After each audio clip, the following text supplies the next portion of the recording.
Okay, so just as we know we can combine numbers with operations like addition, subtraction, multiplication, we can use various operations to combine sets.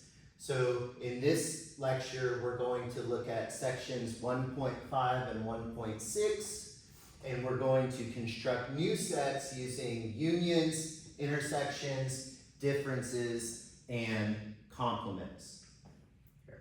And we already saw one method of combining sets to create a new set, which was our Cartesian product.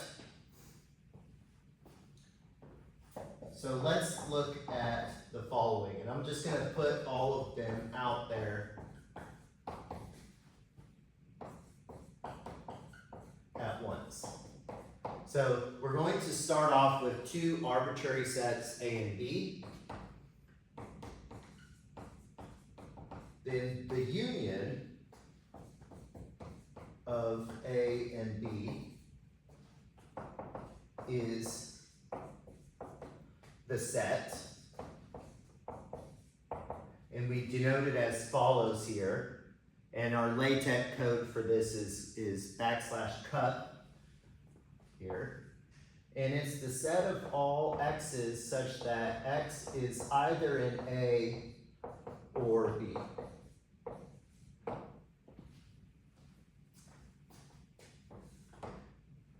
And then we have the intersection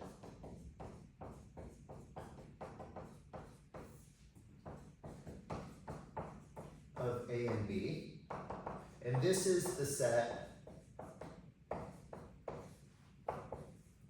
and we turn the union upside down, and our LaTeX code for this is \cap here, and this is the set of all elements, arbitrary elements x, such that x is in A and x is in B here.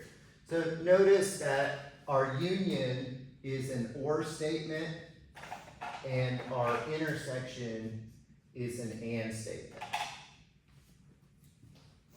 And then one that we may not be as familiar with, the difference of A and B is the set, and this book uses our subtraction symbol, and it's the set of all generic elements such that x is in A and x is not in B. Here. And some books do this. Here, they do the slash.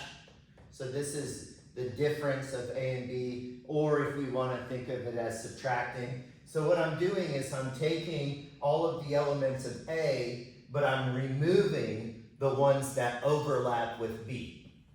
Here, right?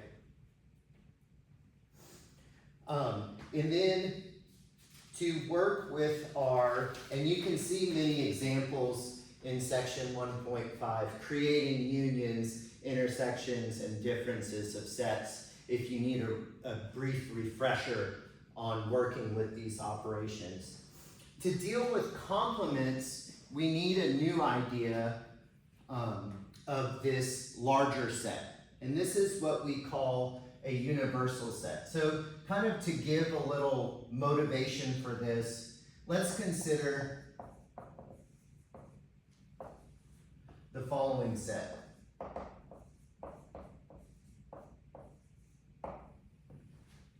Here.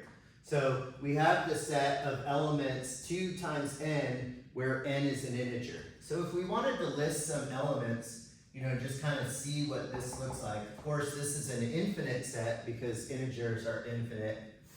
But let's just take a couple elements. So for example, -4 is in there, -2 is in there, 0 is in there, 2 is in there, 4 is in there, 6 is in there, so forth. Right? This is when n is -2. This is when n is -1. When n is 0, when n is 1, 2, 3, so forth. notice that it looks like we're kind of given even values here, right? And if you look at a basic number theory course, we allow even values to be negative as well if we want them to be here. So with this set, if we are asked what is not in the set, we might make reference to odd numbers, right? For example, odd numbers, right? The value 1, 3, 5 are not elements of this set. But that's under the assumption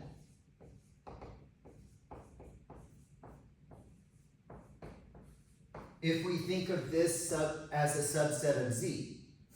If we think of this as a subset of R, we can state more things that are not in this set, right? So kind of our bigger set that these sets exist in determines what's not in the set if we ask what's not in our set.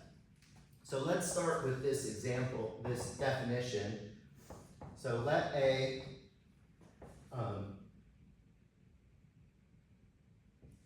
be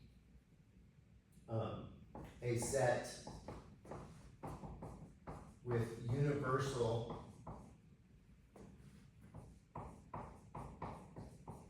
set U, then the complement of A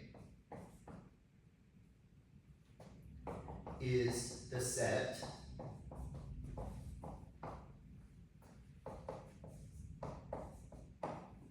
as follows here, right? The complement is what's not in our set, so we take our larger set and remove all the elements of our set A here. And some books denote this as complement, so they'll use a superscript. And if there's any doubt, this set will be given, right? In this case, because we're choosing from Z, we kind of intuitively think of this as a subset of Z. So our universal set in this case would be Z, unless stated otherwise here, right? So if it's unclear, then we're going to clearly state our universal set. If it's clear, a lot of times they'll ignore that and just assume you know the larger picture of the set we're working in here.